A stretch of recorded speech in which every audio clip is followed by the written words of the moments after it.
Salam müəllimlər, salam hörmətli izləyicilər. Belə bir maraqlı sual var idi. Olimpiyada düşmüş məsələdir. Və nə verilib bizə? ABC düz bağlı 3 bucaqda verilib. Katetləri 6 və 8-dir. Həmçinin burada baxın B-də çəkilib ki, elə bilib ki, bu baxın yuxarı bucaq alfadır, aşağı bucaq 2 alfadır. Bizə nə istəyir? AD məsafəsini biz nə istəyir? Əlbəttə müəllimlər, Pifaqor teoreminə görə 6-8 görürsə, demək Pythonus AC nəyə bərabərdir? Ümumi AC bərabər 10 imiş. Düzdür? Yəni da xırdalığa etmək ehtiyac yoxdur. 6-ın kvadratını 8-in kvadratını kök altına salıb 10 ala bilərik. Sonra bax müəllimlər, biz burada nə edə bilərik? Bu alfanı görürük, düzdür? Yuxarıdan bir parça çəkək B nöqtəsindən AD-yə.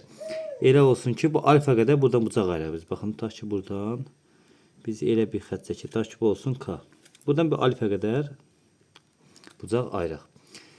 İndi isə müəllimlər baxın, burada biz bir dənə K-dan BC-yə hündürlüyü çəkə bilərik. K-dan BC hündürlüyü çəkdik. Baxın müəllimlər, bu 2 alfa, bu da 2 alfa. Bərabərli 3 bucaq alındı, düzdür? Bərabərli alındığı üçün deməli bərabərli 3 bucaqda o sırada çəkilən hündürlüyü həm median, həm tənbələndir. Bura olacaq 4, bura olacaq 4. Baxın müəllimlər. İndi nə görürük biz burada?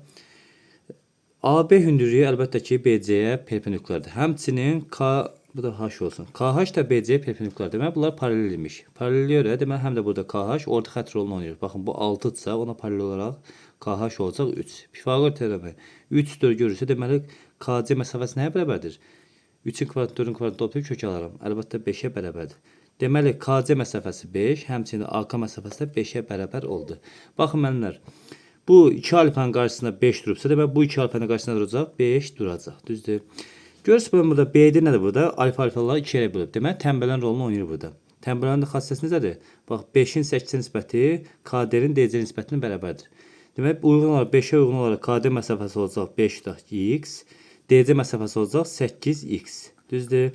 5x-lə 8x-in cəmi nəyə bərabərdir? Ümumi 5-i verəcək bizə. 5x-in 8 toplananda olur 5x üzərinə əlsin 8-dən x bərabərdir 5'e, 13 tane x bərabər 5'e, x bərabər 5 bölünsün 13 imiş. Düzdür? Bizə nə lazımdır? Bizə lazımdır AD məsafəsi. Yəni bu əvvəlcə 5x tapay buradan.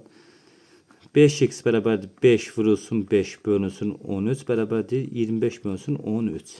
Ümumi AD məsafəsi nə bərabərdir? 5 üzərinə əlsin 13'də 25.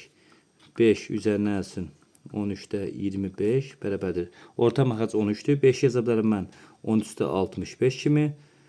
Üzərinə əlsin 13'də 25 bərabərdir. 90 bölünsün 13. Cavab 90 bölünsün 13.